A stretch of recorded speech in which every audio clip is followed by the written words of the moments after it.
Bungie recently announced some weapons are going to be leaving Destiny 2 as part of the Witch Queen update, so now is the time to take notice of these weapons and get them before they go.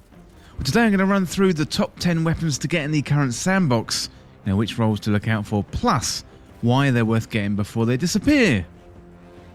Well, if you're new around here or find this useful, don't forget to hit that subscribe button down below for all the latest Destiny 2 content and turn on notifications by hitting that bell. And roughly 98% of viewers who watch This Week in Video Games aren't subscribed, so subscribe today and never miss an update. Well, without further delay, let's dive into the list of the top 10 weapons to get before they're gone when the Witch Queen drops. So first of all, we got the SOLA'S Scar.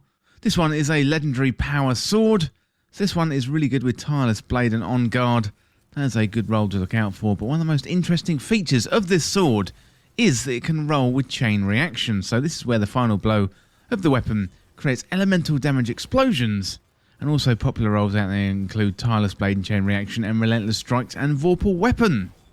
Well, to get this one, you can get it from Trials of Osiris at the weekend. As I mentioned, it's available from Friday till Tuesday, and we've got 3 more weekends until the Witch Queen comes out. Well, next up we got the Swarm. This one is a power machine gun. It's got a high impact frame, meaning it's slow firing, and it's got high damage. So this weapon is more accurate when stationary and you're aiming down sights. For PvE, Surplus and Vorpal Weapon would be good, and then for PvP, Dynamic Spray Reduction as Zen Moment would be a decent role. We can get this one from Nightfalls, and it is available this week until the 8th of February, and that is your final chance to get it in its current iteration in Destiny 2. Well, next up we got the Shadow Price. So this one is a legendary auto rifle. It's got a precision frame, meaning the weapon's recoil pattern is much more predictably vertical. So this one has a flexible perk pool, meaning you can get a decent roll to match your playstyle. So in the 4th slot we got One for All, Disruption Break, Thresh, Swashbuckler, Unrelenting and Dragonfly. In the 3rd slot we got Bottomless Grief, Surplus, Killing Wind, 4 times the Charm, Feeding Frenzy and Overflow. So the most popular role out there in the community is Dragonfly and Overflow. And then you got Frenzy and Swashbuckler, so both of these would be really great in PvE. And then the 3rd most popular is Killing Wind and One for All, and that would be a really good PvP role. Well, again, this one is available from Nightfalls, and this one is going to be available from the 8th until the 15th of February, so make sure you get hold of the Shadow Price before it's gone. Well, next up we've got the IGNEOUS Hammer. So this one is a legendary energy solar hand cannon. It's got an aggressive frame and it's got high damage and high recoil, and this one is optimised for long distance shooting. So for PvE, Fluted Barrel, Appended Mag, and Outlaw and Rampage would be a decent role, or maybe you could get Rapid Hit and Rampage too. So Fluted Barrel is going to help you out with that handling, and Appended Mag is going to give you even more shots. Well, for PvP, Hammer Forged Rifling, Ricochet Rounds, Killing Wind and Rampage would be good. Or you could have Killing Wind and Moving Target. That is also a really good role for PvP. Now the final 2 perks are down to personal preference, but these ones are pretty good on handgun, especially that aggressive frame type. Well, to get this hand cannon, it is available from the Trials of Osiris, and that is available on Friday until reset on Tuesday. We've only got 3 Trials of Osiris left for the season, so make sure you get it before it disappears.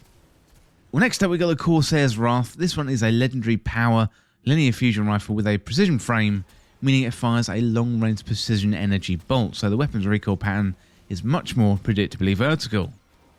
So for PvP, Quick Draw, Moving Target would be really good. And for PvE, Firmly Planted and Demolitionist would be a decent role, but the most popular role out there with the community at the moment is Outlaw and Thresh, with Thresh being a really good perk, and it grants a small amount of super on kills. So I wasn't really a fan of linear fusion rifles before this season, that is season 15, but this one is really good and definitely worth checking out before it's gone. So you can get this one through Wrathborn Hunts, and they are of course going away with the Witch Queen when that rolls around. Well, next up we got Guiding Sight. This one is a scout rifle from Iron Banner, and it's a high impact frame, meaning it's slow firing and high damage, and the weapon is more accurate when stationary and aiming down sights. For PvP, Zen Moment and Hipfire Grip would be good, and for PvE, Rapid Hit and Vorpal Weapon would be a decent role. The most popular role out there in the community at the moment is Rapid Hit and Vorpal Weapon. We can get this one from Iron Banner where Lord Saladin is in the tower, and of course scout rifles are going to be really good in season 16 due to that artifact mod, so I definitely recommend getting hold of a good scout rifle, and this one is one of the best. Well, next up we got CHROMA Rush, and this one is a legendary kinetic auto rifle with a rapid fire frame, meaning deeper ammo reserves and it's slightly faster reload when the magazine is empty. For PvE, feeding Frenzy and Rampage would be a decent role. Another good role for PvE would be heating up and kill clip. For PvP, moving target and tap the trigger would be a decent role, or dynamic sway reduction and also kill clip too. So this one is a splicer weapon, so it's found through the override activity, and this one is also a great all-purpose auto rifle. Yeah, it's definitely one I go back to all the time. You can also focus umbral engrams in the helm. All you need to do is check out that splicer tab. You can focus the umbral engrams for a greater chance at that chroma rush. Well, next up we got the MULTIMACH CCX. This one is a submachine gun from Iron Banner. It's a lightweight frame, meaning it's got superb handling, and you move faster with the weapon equipped. For PvP, quick draw and iron grip is a good role. So iron grip massively improves the weapon stability at the cost of reload speed, and quick draw is always useful in PvP to get that weapon in your hands ASAP. Also, dynamic sway reduction and iron grip are really useful too, but then for PvE, subsistence and one for all is a decent role. So one for all is a new perk where hitting 3 separate targets increases the damage for a moderate duration. Then you got killing wind and kill clip. That's also a decent role in PvE too. We can get this one from Iron Banner when Lord Saladin is in the tower. So with only a few weeks left of the season, we're going to have to see if Lord Saladin rolls around again. But I am hopeful he is going to turn up at least one more time before the Witch Queen drops.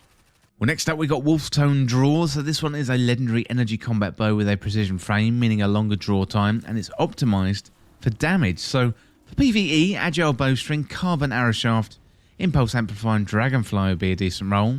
So impulse amplify increases the projectile speed and reload speed, and finally you got dragonfly, creates elemental damage explosion. So this one is like a mini Trinity Ghoul when you've got dragonfly. And it's really, really good for nightfalls. So it's been fantastic for nightfalls in season 15, and also bows are going to be really good next season in season 16. So definitely recommend getting hold of this one. If you like taking bows into PvP, well then Archer's Tempo and Adagio would be good. So Archer's Tempo decreases the draw time for every precision hit, and Adagio increases the damage after defeating an enemy. Well, to get this one, it's from Astral Alignment, which is going away at the end of the season, and that can be accessed from the Dreaming City. Well, finally, we've got the Hungjury SR4 Scout Rifle. This one is a legendary kinetic scout rifle, and it is a precision frame, meaning the weapon's recoil pattern is much more predictably vertical. For PvE, rapid hit and firefly is a good role to look out for, and also surplus and explosive payload. And for PvP, moving target and box breathing would be a decent role.